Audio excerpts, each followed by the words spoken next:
Mi nombre es Ana Miriam Lopera. En este momento tengo el cargo de defensora comunitaria de la Defensoría del Pueblo. Estoy vinculada a la Defensoría del Pueblo hace ya 12 años. Llegué al municipio en el año 2000 a realizar las prácticas de la Universidad de Caldas en desarrollo familiar, en ese entonces con la Fundación FESCO. Este es el ECO, Memoria Oral de Samaná Caldas. En este podcast podrá escuchar algunas de las voces que han transitado el territorio y presenciado sus cambios. Este es un ejercicio de memoria histórica. En el primer capítulo escuchamos parte de la historia del municipio antes de los 80 y nos asomamos a lo que vendría después. En este segundo episodio, Ana Miriam nos contará y reflexionará desde su experiencia sobre las heridas que el conflicto armado ha dejado, sus deudas, sus oportunidades.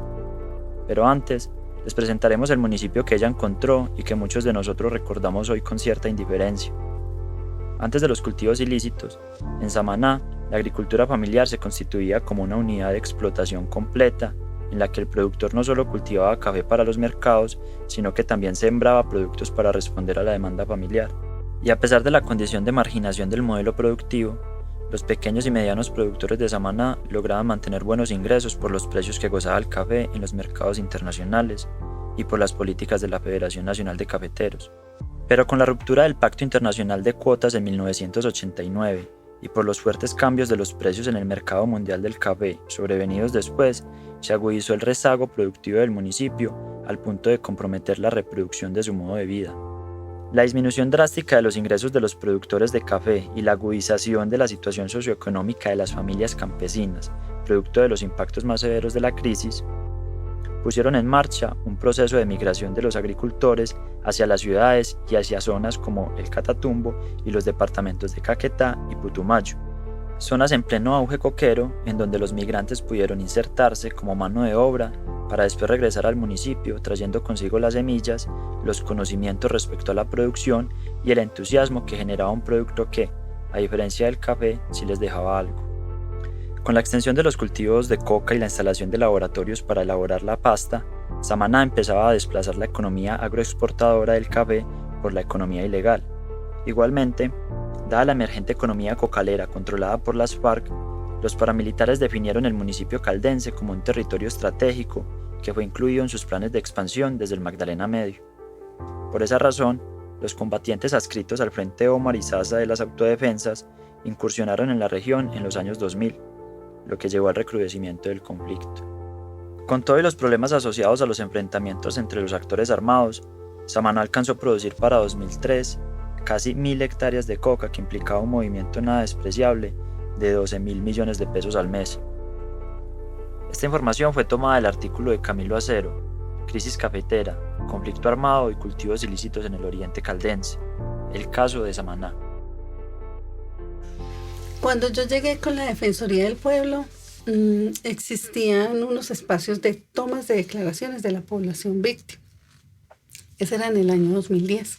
Nosotros nos íbamos por todos los corregimientos y las personas que no habían rendido declaración, junto con Personería, veníamos a una comisión de la Defensoría y tomábamos declaraciones.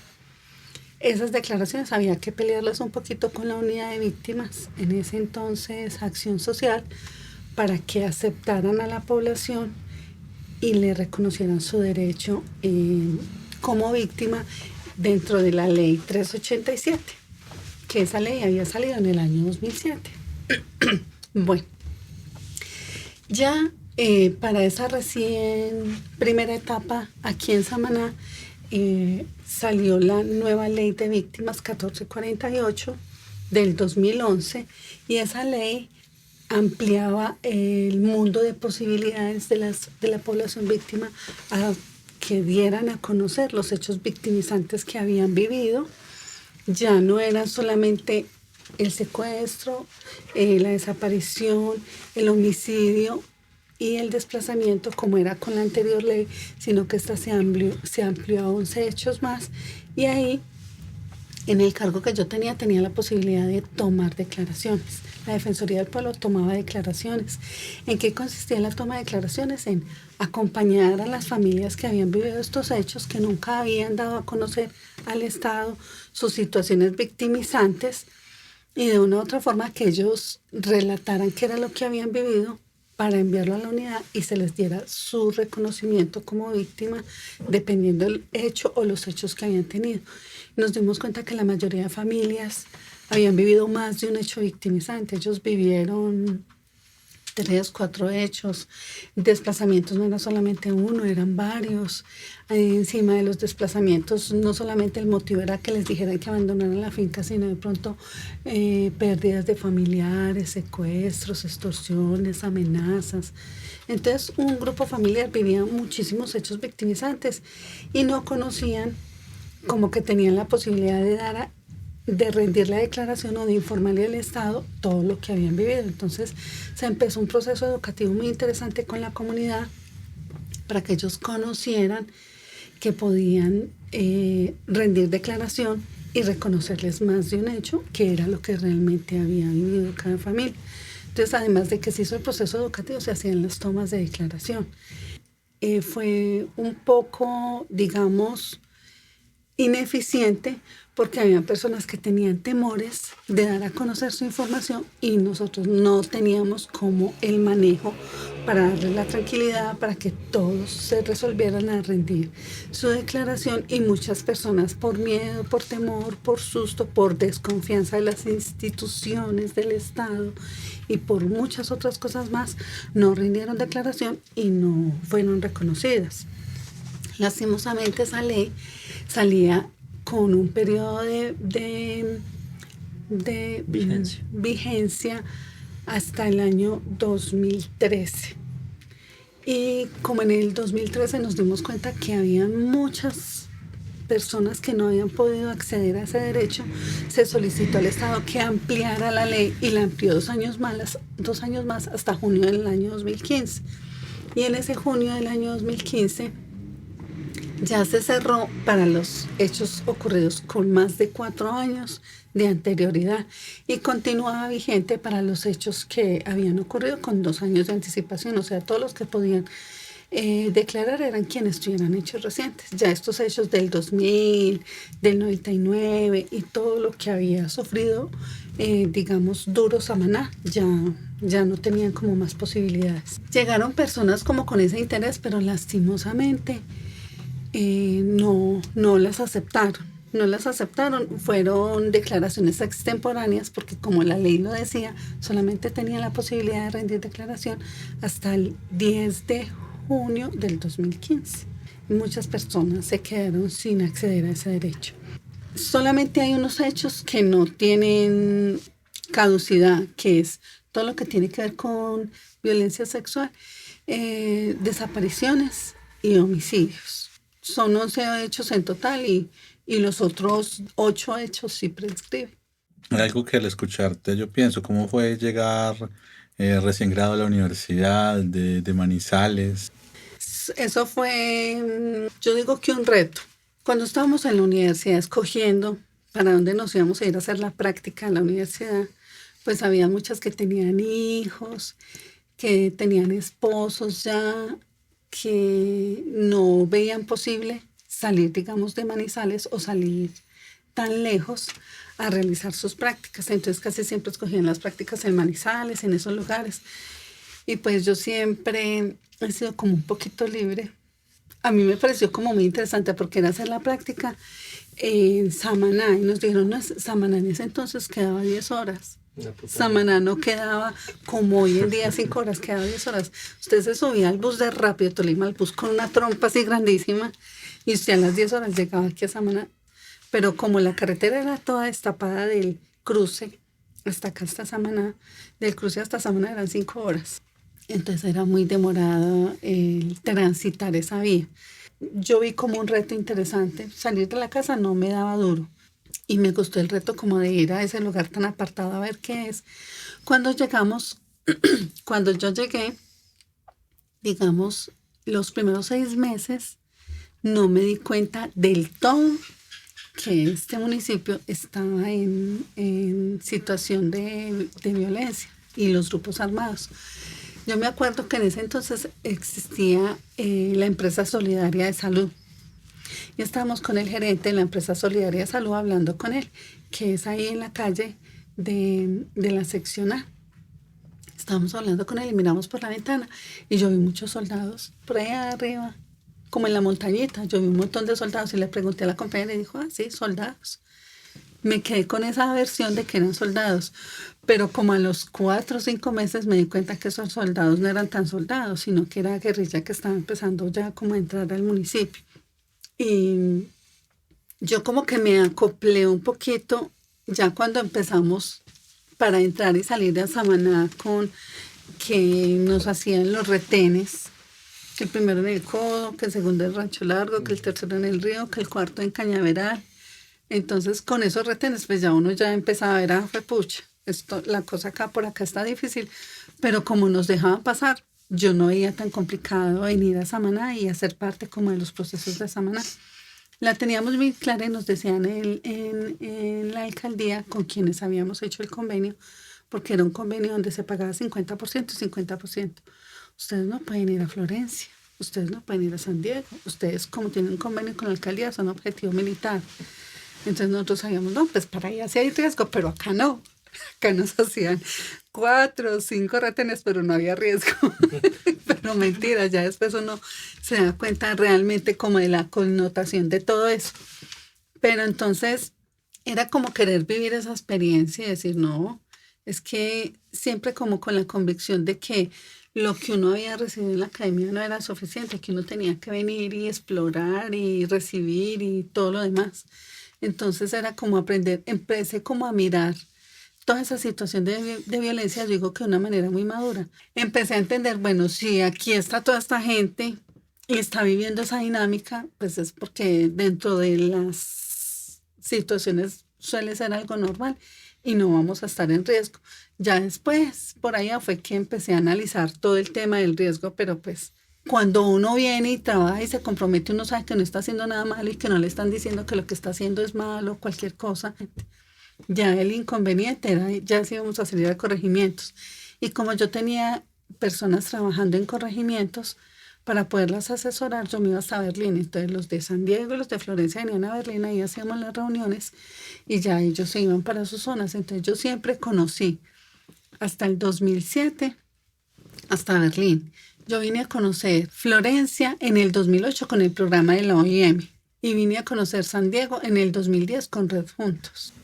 San Diego era de autodefensas y Florencia era de guerrilla. Entonces, hasta Berlín podíamos llegar todos, tanto la alcaldía, las instituciones y toda clase de población, porque allá no estaba el control de estos grupos armados. Sí había presencia, digamos, de autodefensas, que eran los que estaban en Norcasia, que pronto subían hasta Berlín, pero había más libertad. Allá no estaba esa situación de que si llegaba alguien de la alcaldía iba a estar en riesgo, no, porque no había asentado un grupo como tal. Subían y bajaban y era de paso de todos pasaban por igual, pero no coja territorio de Florencia, porque si usted viene de San Diego está en riesgo, y no coja territorio de San Diego, porque si usted viene de Florencia o de por allá de Samaná, también está en riesgo, porque Samaná era considerado guerrillero inicialmente. Entonces, por eso usted no puede ir a San Diego. Y tampoco yo podía ir a Florencia, porque los de Florencia decían que esos de la alcaldía eran objetivo militar y que por acá nada que ver. ¿Qué pensaba tu familia de que estuvieras por acá? He contado con la fortuna que tengo una madre y una familia muy relajada. Ellos no eran de, ay, ¿dónde estará? ¿Qué estará pasando? ¿Qué está sucediendo por allá? No, ellos eran como muy relajados y confiaban mucho como en la entidad en que yo estaba trabajando, con la que estaba realizando mi práctica, porque ellos sentían que uno entraba como a laborar, a ese tema laborar, y que pues que era como una garantía que uno tenía. Entonces ellos nunca sintieron como miedo porque yo estuviera en un municipio donde había tanto riesgo, donde había tanta situación de crisis. Y yo procuraba esas cosas como no contarlas, como que uno las manejaba en el espacio laboral, pero ya uno llegaba a la casa y ya uno tocaba otros temas, porque uno, de pronto por no generar el estrés. Yo creo que eso fue más como de manejo. ¿Cómo era vivir en esa atmósfera de ese momento? ¿Cómo eran las dinámicas del pueblo? El pueblo fue estratégico para mí, porque ellos a medida que se iban dando las situaciones, ellos iban creando como estrategias o formas para sobrellevar lo que tenían que vivir en ese momento. ¿Qué quiero decir con eso? Empezaron a desarrollar estrategias de horarios, la misa antes era a las 7 de la noche, y a raíz de esa época de la violencia corrieron la misa 1 hora antes para que la gente se fuera para sus viviendas más temprano. Entonces empezaron como a desarrollar estrategias y todos como que se iban acoplando. No veíamos como resistencia. La gente, si se daba como una directriz, fuera por las autoridades religiosas o las autoridades administrativas o por quien fuera, todo el mundo simplemente lo acataba. Tras del miedo, la presión, la zozobra y todo lo demás, pero la gente era estratégica, nunca se rebeló, nunca decía no me interesa.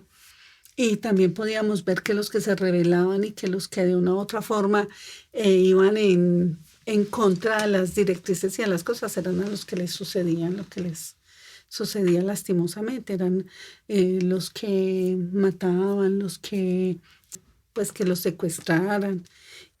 La etapa en Juntos me parece una etapa también muy interesante porque tú mencionabas varios territorios. La etapa en Juntos no solamente fue Samaná.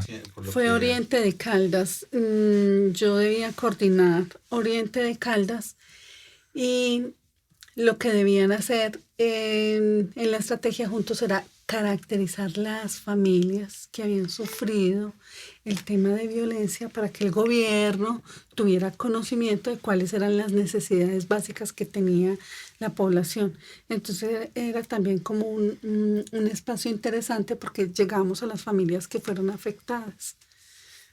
Y en Samaná la proporción de familias beneficiadas eran más de 2.000 familias, mientras que un Pensilvania eran 1.000 familias.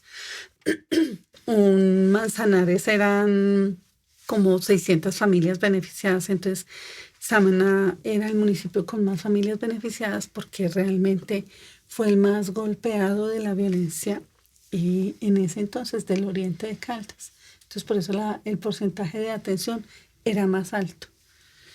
Imagínense que para Samaná teníamos 18 personas contratadas trabajando en visitas familiares y capacitación a la comunidad. Era uno de los municipios que tenían mayor acompañamiento. Digamos, después del acuerdo de paz, ¿no? Hubieron unos municipios que se priorizaron, ¿no? En el 2016. Sí. Pero pareciera que Samaná, a pesar de haber sido tan golpeado, como que no fue uno de los municipios priorizados después de ese acuerdo. Pero eso tiene una lógica. ¿Cuál es la lógica? Esos municipios PDF, ellos eran los municipios que en ese año 2016 aún se encontraban en conflicto y con presencias de grupos armados al margen de la ley. En el 2016 Samaná contaba con la ventaja que ya no tenía presencia de grupos armados al margen de la ley, porque los últimos que entregaron las armas, por decirlo de alguna forma, fueron las autodefensas en el año 2008. Entonces, cuando ya llegó ese proyecto del acuerdo de paz, Samaná no quedó porque Samaná no contaba con la característica de tener grupos armados presentes en ese momento. Y yo me atrevo a decirlo, no como defensoría, sino como Ana, que fue una ventaja para el municipio. Todo el mundo dice, ay, pero es que los proyectos, todo lo que llegó y todo lo que les tocó sacrificar, porque tuvieron que traer reinsertados y tuvieron que adecuar tierras, territorio, para que esta población iniciara todo ese proceso. Y todo ese ejercicio salía de presupuesto del municipio. El sostenimiento, todo lo que tenía que ver con la reactivación de la población, la reincorporación, el tema productivo. Habían muchos procesos que salían de los recursos de las administraciones. A cambio, llegaban proyectos productivos y otros, pero nos dimos cuenta que el Estado fue muy incumplido en lo que le entregaban a las zonas PDF y hubo muchísimos conflictos. Eran más los recursos administrativos que tenían que sacar para sostener esta población que los beneficios que realmente llegaban.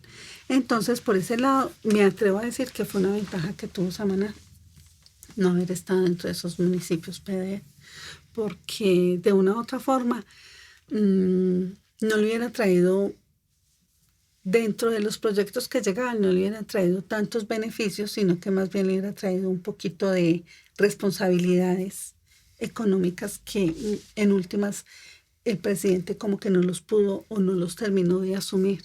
Hubo un tema, no sé, como en los convenios, y hay muchas cosas que ellos se comprometieron y que finalmente nunca llegaron. Yo creo que hay algo muy importante de lo cual de hecho no podemos dejar de hablar, es el tema del narcotráfico y el cultivo de drogas o cultivo de uso ilícito. ¿Qué puedes de pronto mencionarnos con respecto a eso?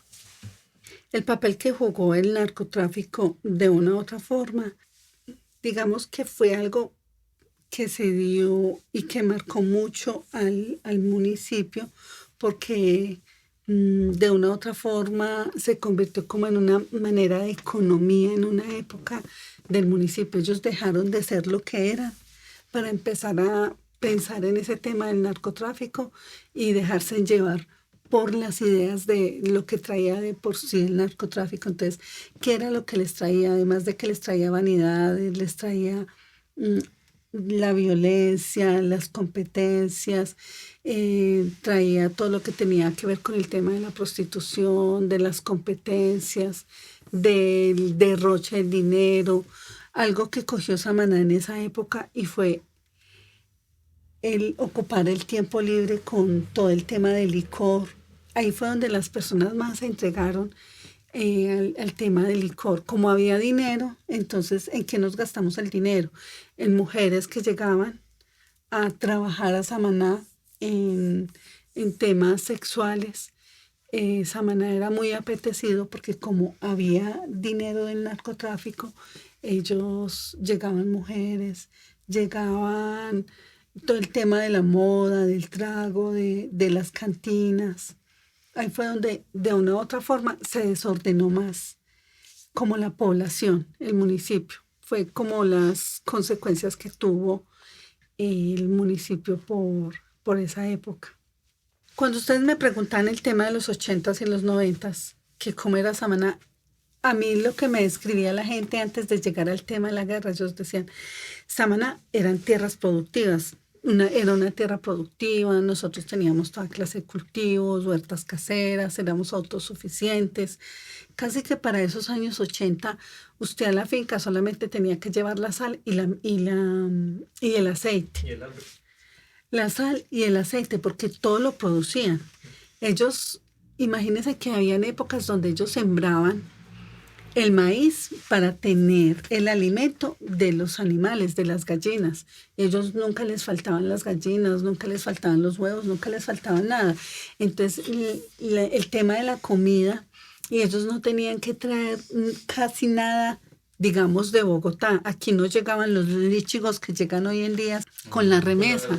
En esa época no existían. Si venía un camión de Bogotá, era lo del mundo, a traer uno que otro producto que, digamos, no se daban en las tierras. Y existía mucho el tema del intercambio. Entonces, el tema con la tierra, de una u otra forma, la gente lo describe como que les causa un poco de nostalgia porque el pensar del campesino era un poco diferente, así lo manifiesta. En esa época de los 80 se empezó a escuchar un término de los grupos armados que fueron la chusma.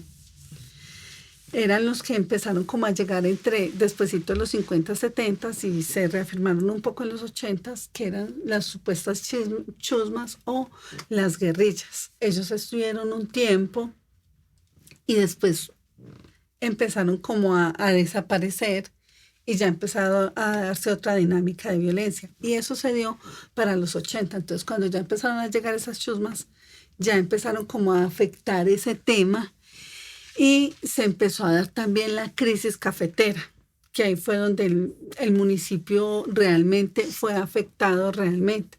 Cuando se dio ya esa crisis cafetera, ya la gente empezó a apostarle a otras cosas y fue cuando entró el tema del narcotráfico y que ya empezaron a motivar a la población a la siembra de coca, que fue como el cambio que tuvo de una u otra forma la población, de ellos ser con múltiples cultivos y de un momento a otro llegar y no querer tener todos los cultivos, sino empezar a sembrar el tema de la coca. Ese fue como el cambio que se dio para esa época, la situación.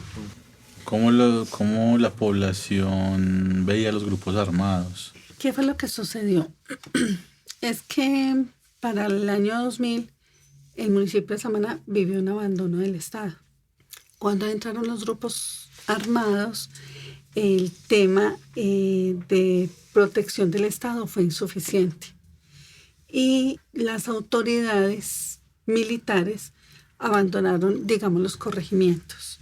Los corregimientos se quedaron sin policía, los corregimientos se quedaron a merced de los grupos armados a raíz de ese abandono del Estado.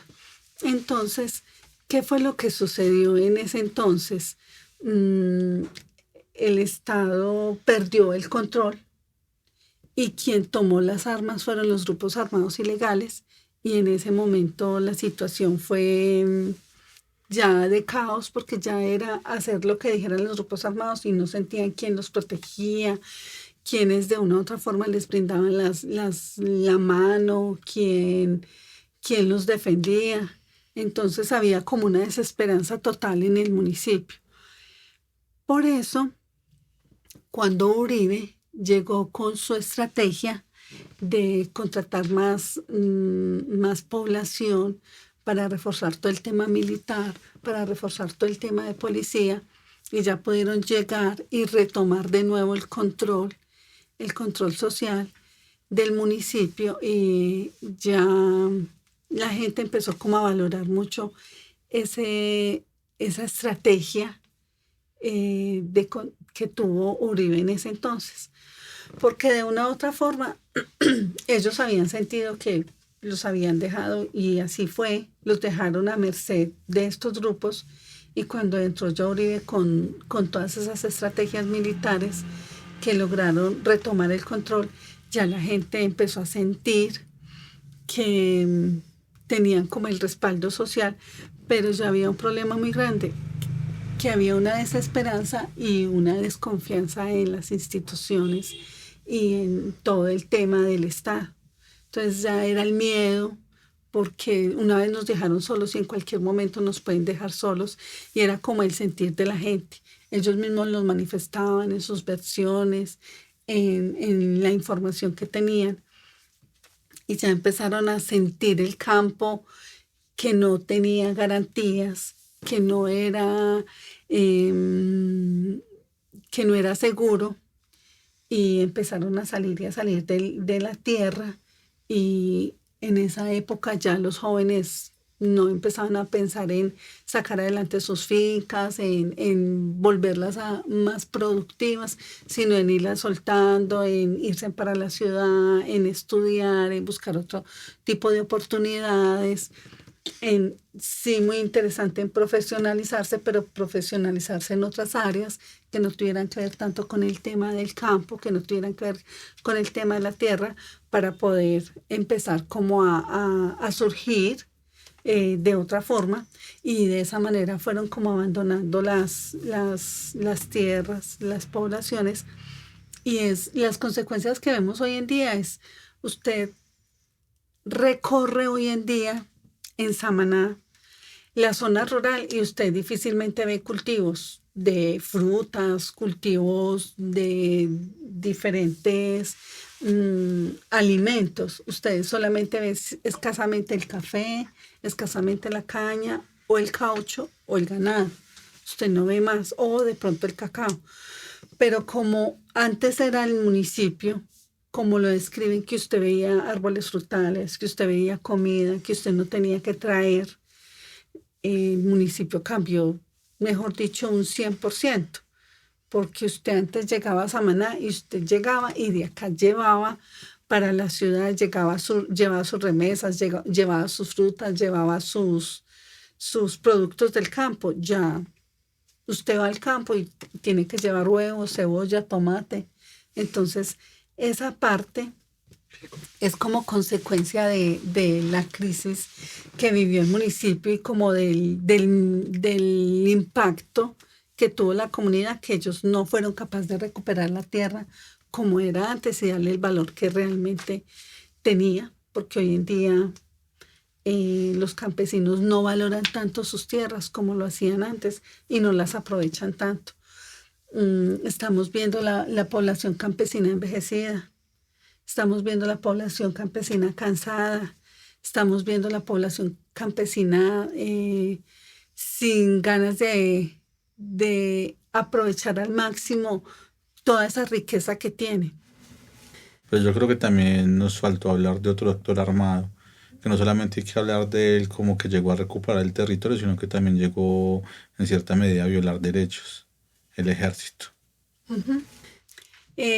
Cuando yo le decía que en la época del uribismo que llegaron este grupo armado legal que es el ejército, y no solamente el ejército, también la policía, cuando se logró tener como el control de la población, ellos olvidaron, la comunidad olvidó que ese control se tuvo a un costo muy alto. El costo alto fueron todos los falsos positivos que se tuvieron en el municipio. Y muchas veces no reconocen ese daño que les hizo, que les continúa haciendo el Estado, porque se sintieron libres de otros grupos armados que los tenían acechados ya hacía tiempos. Entonces, esa parte como que no los marcó con el tema del uribismo, porque uno sabe que el hecho de que llegaran esos grupos armados y que a ellos les dieran esas compensaciones por capturar grupos armados y por todo lo demás, llevó a que se realizaran cosas como no eran. Es algo como contradictorio, porque usted al que le pregunte tiene que ser una persona muy analítica para poder que llegue hasta donde tú llegaste. Pero ellos lo que más valoran y lo que más resaltan es el tema de haber recuperado ese espacio. Desde tu punto de vista como defensora del pueblo, ¿qué papel crees que jugó la mujer, ¿no? O sea, la mujer víctima, la mujer en general, en todo este proceso?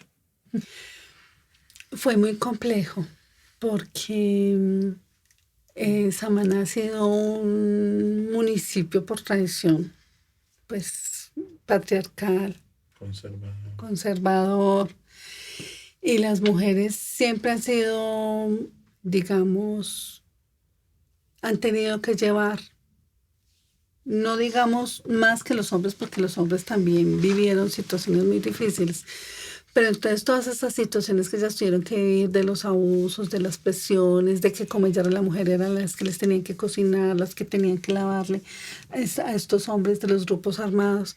Entonces ellas siempre vivían como en un nivel de desventaja y de yugo, digámoslo por alguna forma, o de presión por su condición de ser mujer.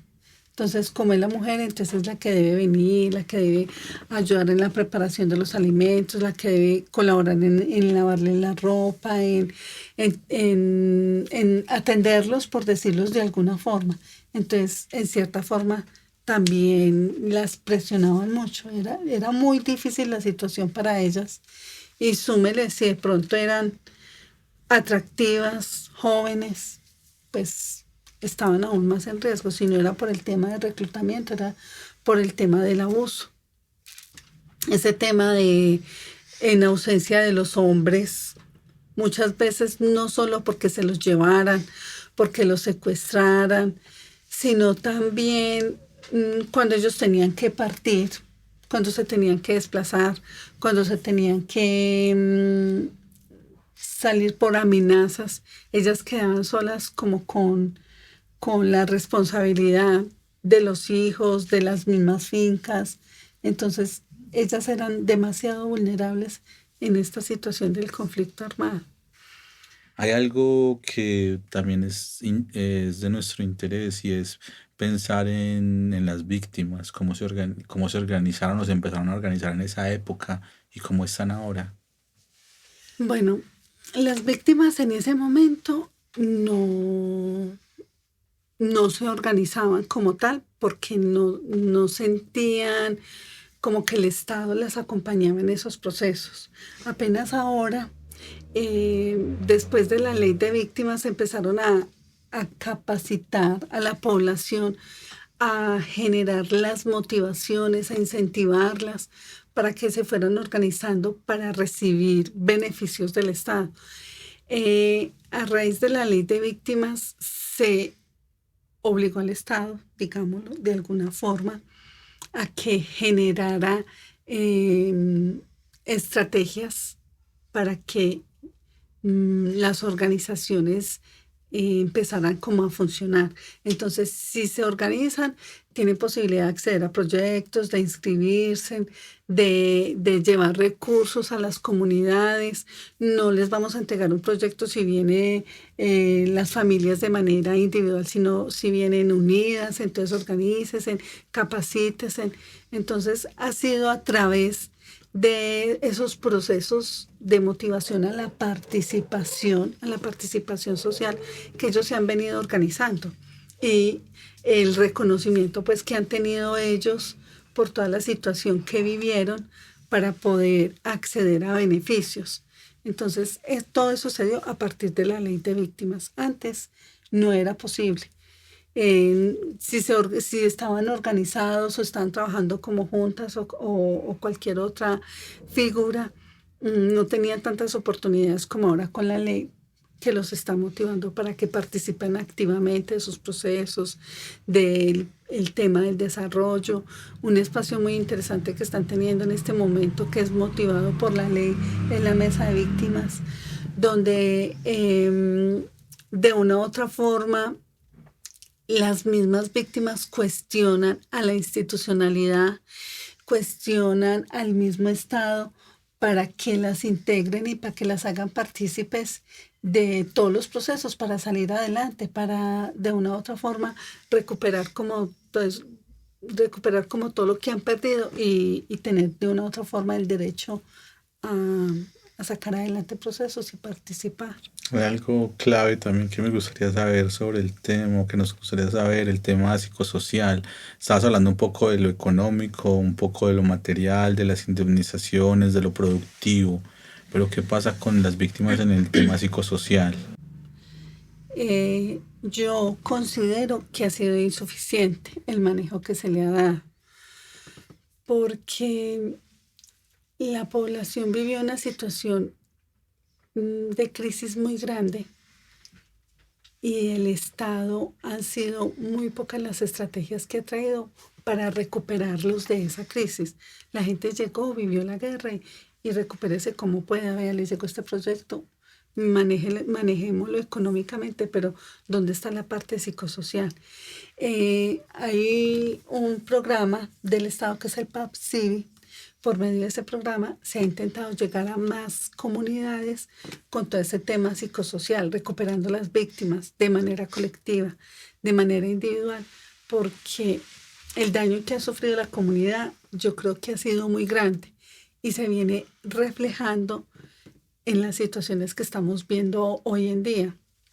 Las mismas crisis, los mismos suicidios, los jóvenes que muchas veces están interesados en actividades que no les permiten salir adelante, en estar dedicados, digamos, a tomar, a diferentes tipos de consumo.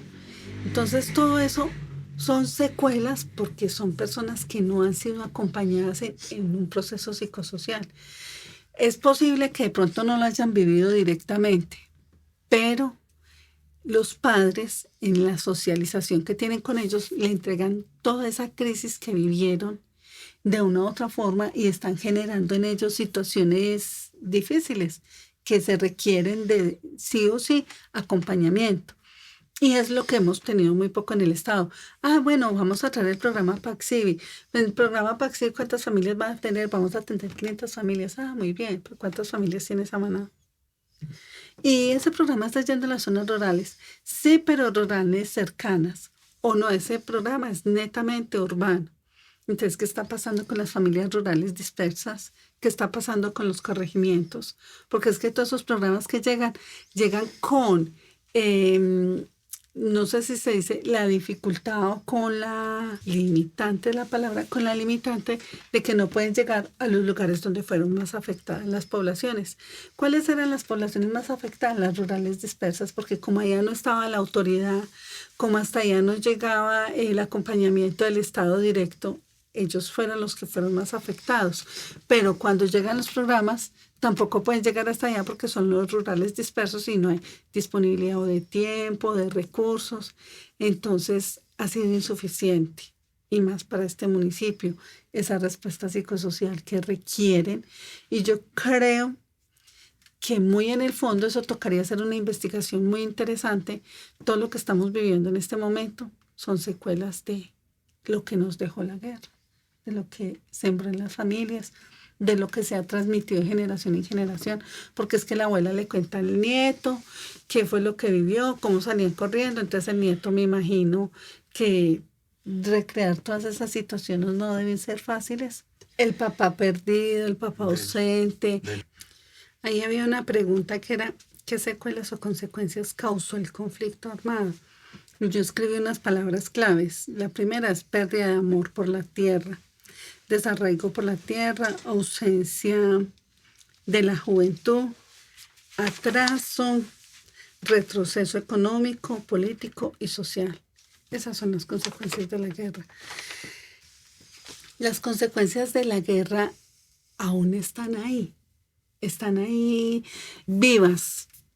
La guerra pasó hace, digamos, 20 años, 15 años, pero pasó hace 15 años, pero pasó y no pasó. La gente todavía lo está viviendo en sus actitudes, en todo, en lo que estamos viendo en el municipio. Lo más cercano es, bueno, ¿por qué Samaná está como está si es una tierra tan rica y tan próspera? ¿Qué está pasando con la economía de Samaná? ¿Por qué Samaná tiene que traer cebolla y tomate y llevarla para el campo? Miren esas chivas que van para el campo. Porque están montando cubetas de huevo para las fincas. Están montando cebolla, tomate y cilantro. ¿Qué es eso? ¿Qué está pasando? Todo eso son secuelas. Ya sea, yo lo interpreto como desarraigo por la tierra. Eso fue lo que usted dice, eso fue lo que dejó el conflicto. Fincas solas, gente vieja, arraigada, amando su tierra, pero sin fuerzas y sin ganas de trabajar por algo que de pronto sienten algunos que en cualquier momento se van a tener que ir. Ana, ¿y por qué crees que es importante hablar de estos temas y hacer memoria del conflicto en Samaná? Pues simplemente para que no se repita. No. ¿Por qué es importante? Porque es que nosotros tenemos que descubrir, investigar por qué estamos como estamos.